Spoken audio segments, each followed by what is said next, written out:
இன்னைக்கு நம்ம ஸ்க்ரீன்மேட் சேனல்ல டைரக்டர் காலித் ரகுமான் இயக்கத்துல ரிலீஸ் ஆயிருக்க ஆலப்புழா ஜிம்கானா படத்தை பத்தி பார்க்க போறோம். இந்த டைரக்டர் எடுத்ததுல தள்ளுமல்லா ஒரு நல்ல இன்ட்ரெஸ்டிங்கான ஆக்ஷன் பேக்டு அனிமேட்டட் ஃபிலிம். இப்போ இந்த படத்தோட ஒன்லைன் என்ன அப்படின்னு பார்ப்போம். ஹீரோவும் அவரோட ஃப்ரெண்ட்ஸும் கல்லு குடிச்சிட்டு இருக்கும்போது +2 ரிசல்ட்டை பார்க்குறாங்க. அதில் ஒருத்தனை தவிர மீதி எல்லாருமே ஃபெயில் ஆயிருந்தாங்க. ஸோ இவங்க எல்லாரும் ஒரே காலேஜ் போகணும் அப்படிங்கிறதுனால படிப்பு வராதனால ஸ்போர்ட்ஸ் கோட்டா மூலயமா போக ட்ரை பண்ணுறாங்க. பாக்ஸிங்னாலே என்னன்னு தெரியாது இவங்க அதை தன்னோட ஸ்போர்ட்ஸாக சூஸ் பண்ணி ஹார்ட் ஒர்க் பண்ணுறாங்க. அதனால் டிஸ்ட்ரிக்ட் லெவலில் ஈஸியாகவே ஜெயிக்கிறாங்க. ஸோ இதுக்கப்புறம் உள்ள ஸ்டேட் லெவலுக்கு போகிறாங்க. இதுக்கப்புறம் என்னாச்சு அப்படிங்கிறதான் படத்தோட மொத்த கதையே. கேஸ்டிங்கை பொறுத்த வரைக்கும் நஸ்லன் தான் மெயின் லீடாக நடிச்சிருக்காரு. அப்புறம் லுக்மேன் அவரன் அவர் தான் அந்த கோச்சாக நடிச்சிருக்காரு. இது போக பலர் இந்த படத்தில் நடிச்சிருக்காங்க.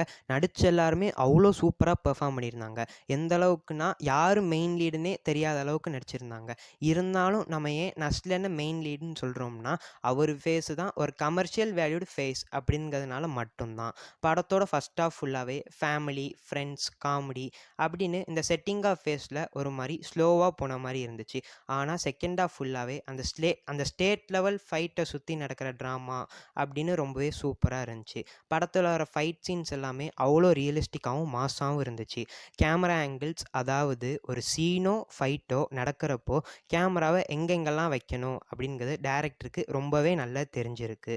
அதை சப்போர்ட் பண்ணுற மாதிரி மியூசிக்கும் சரி, எடிட்டிங்கும் சரி ஒரு படி மேலே போய் சூப்பராக இருந்துச்சு. இது எல்லாம் சூப்பராக பிளெண்ட் ஆகி படம் பார்க்கும்போது வர எமோஷன்ஸை அவ்வளோ சூப்பராக கடத்தியிருந்தாங்க.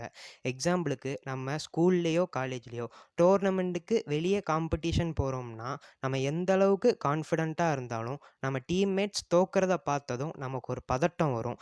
அதை நஸ்லன் கேரக்டர் மூலயமா ரொம்பவே சூப்பராக கனெக்ட் பண்ணியிருந்தாங்க. அப்புறம் ஹீரோ அட் அ டைமில் 2 பொண்ணை லவ் பண்ணுறாரு. அவருக்கு கிஸ் பண்ண தெரியாதனால பொண்ணு பிரேக்கப் பண்ணிட்டு போயிடுது. அதே சிச்சுவேஷன் 2வது பொண்ணு கூட இருக்கும்போதும் வருது. அதுக்கு அந்த பொண்ணு ஒரு செயல் பண்ணுது. அது ஒரு மாதிரி சாட்டிஸ்ஃபைங்கான சீனாக இருந்துச்சு. One of the best scenes in the movie. அப்புறம் படத்தில் வர எல்லா கேரக்டர்ஸுமே யதார்த்தமாகவும் மனிதர்களாகவும் இயல்பாகவும் இருந்துச்சு. அது எந்த விதமான எக்ஸாஜரேஷனையும் ஹீரோயிசமும் இல்லாதனால கேரக்டரைசேஷன் அவ்வளோ சூப்பராக இருந்துச்சு. இந்த படத்தோட மிகப்பெரிய இஷ்யூவே கிளைமேக்ஸ் தான். அந்த இடத்துல இருக்கும்போது முடிஞ்சு போன மாதிரியே இருந்துச்சு. அதுபோல் ஃபஸ்ட் ஹாஃபும் இன்னும் கொஞ்சம் எங்கேஜிங்காக பண்ணியிருக்கலாமோ அப்படின்னு தான் தோணுச்சு.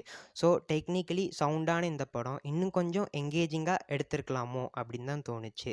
இது ரொம்பவே நல்ல படமாக இல்லாட்டினா கூட நம்மளை பொறுத்த வரைக்கும் இது ஒரு குட் அப்படிங்கிற மாதிரியான படம் தான்.